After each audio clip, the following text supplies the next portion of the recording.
Bom, nós vamos hoje fazer a nossa pequena reflexão e hoje eu quero fazer como uma nota de alerta no que diz respeito ao assunto que nós estamos abordando sobre o sangue, porque nós temos que entender que este sangue, que eu costumo dizer que corre na artéria do coração de um Deus que nos ama, e que espelha esse amor inconfundível no nosso íntimo, em forma de alerta, em forma de uma nota breve, eu quero frisar sobre esse assunto as sombras. Porquê? Porque aonde nós temos andado, toda esta situação aqui no início, desde que Deus foi buscar um animal inocente para tirar as suas peles e cobrir, vestindo o homem e a mulher,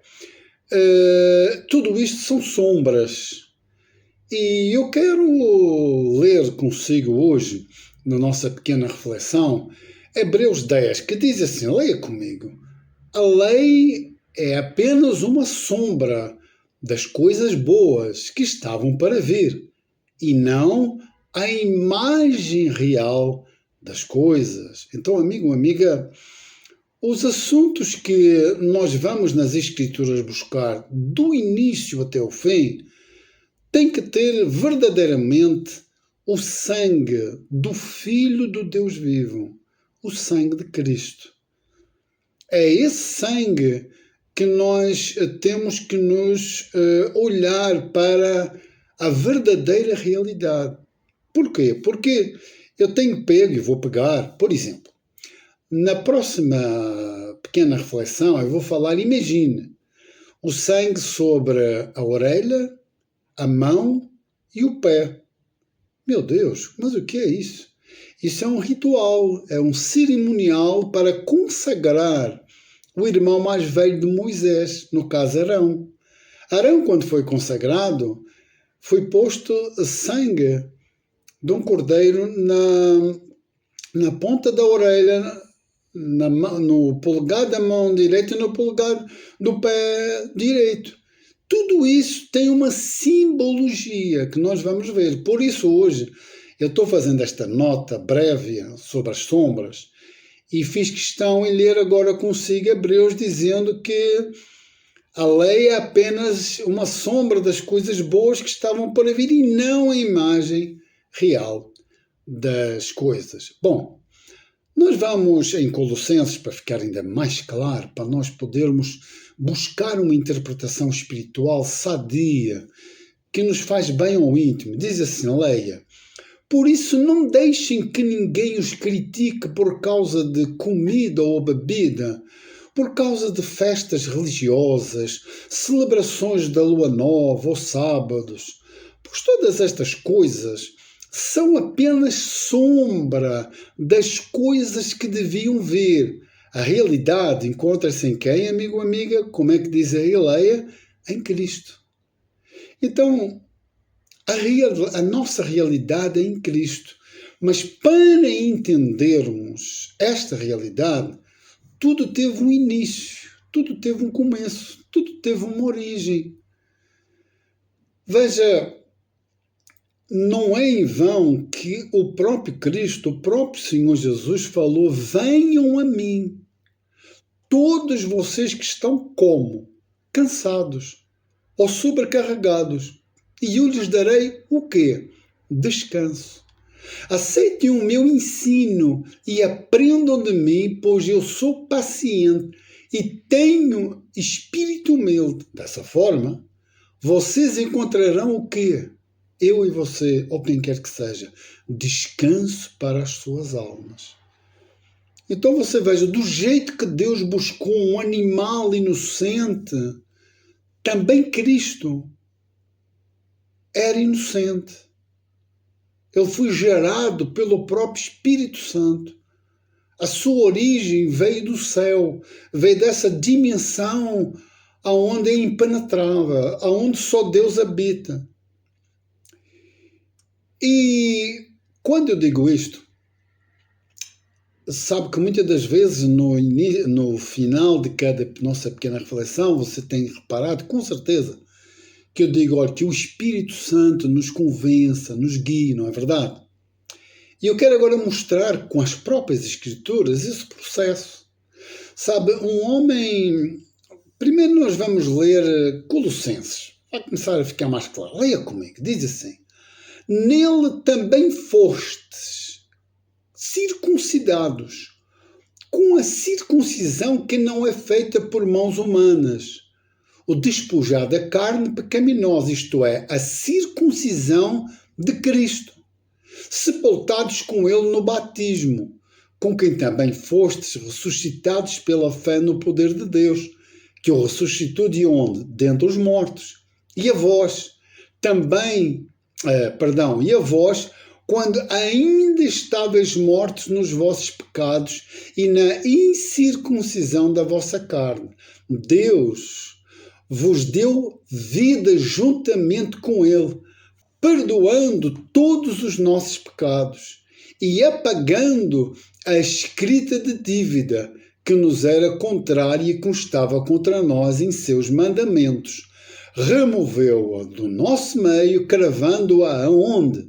Na cruz.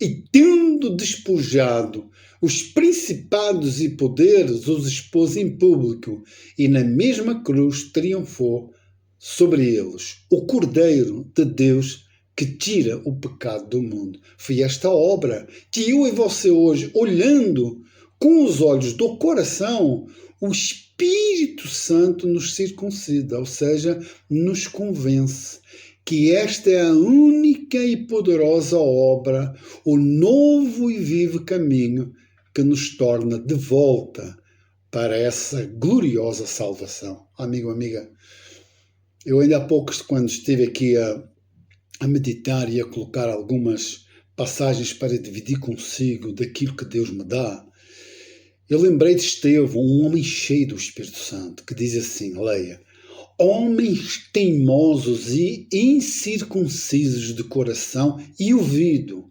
vós sempre resistis a quem? Ao Espírito Santo.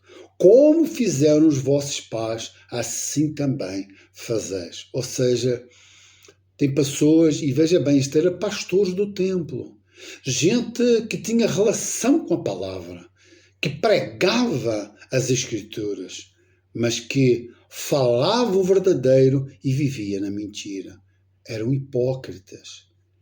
Sabe, este Estevão foi apedrejado até à morte. Antes dele morrer, diz lá este capítulo 7, que ele fitou os olhos nessa dimensão e disse: eu vejo Jesus à direita do Pai de pé, na glória. O Espírito Santo revela, ele atinge o nosso coração. E eu termino hoje com esta cena da cruz, onde esta obra por mim e por si foi realizada, onde este sangue que nos purifica de todo o pecado foi vertido, sobre a cena de dois ladrões, onde um deles foi trabalhado pelo Espírito Santo. Diz Mateus 27, leia: e os mesmos impropérios lhe diziam também os ladrões que haviam sido crucificados com ele. Amigo, amiga, se você ler todos os que por ali passavam, pastores também, gente do templo, manateavam a cabeça, falavam mal. Então, se és o Cristo, salta daí para baixo e nós vamos a crer. Não disseste que irias destruir o templo em 3 dias e em 3 dias reconstruirias? E então, vamos lá, e diz que os ladrões falavam a mesma coisa, mas de repente vem em Lucas, um dos ladrões é tocado, é trabalhado, é atingido por este Espírito no coração. Eu rogo e oro ao Senhor Jesus que este Espírito trabalhe sempre o meu e o seu coração. Porque ele diz assim, leia comigo: este ladrão declarou palavras do profundo. Olha o que ele diz: nem ao menos temes a Deus estando sob igual sentença? nós, na verdade, com justiça, porque recebemos o castigo que os nossos atos merecem.